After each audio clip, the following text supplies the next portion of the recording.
Hi అండి. నమస్తే. నేను మీ Vasavi. Welcome back to PV creations. అనగనగా ఒక ఊరిలో ఒక పిసినిగొట్టు ఉండేవాడు. అతని పేరు స్వభావ కృపణుడు. అతని వద్ద ఒక చెంబు నిండా పేలాలు ఉండేవి. వాటిని చాలా జాగ్రత్తగా కాపాడుకునేవాడు.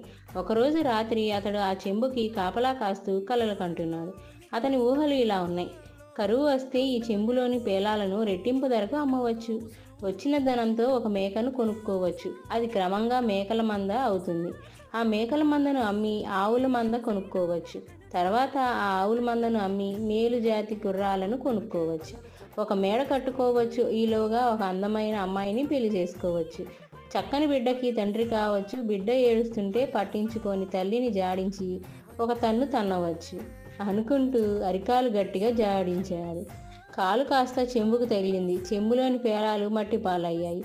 పిసినిగొట్టు కుయ్యో ముర్రో అని దుఃఖించినాడు.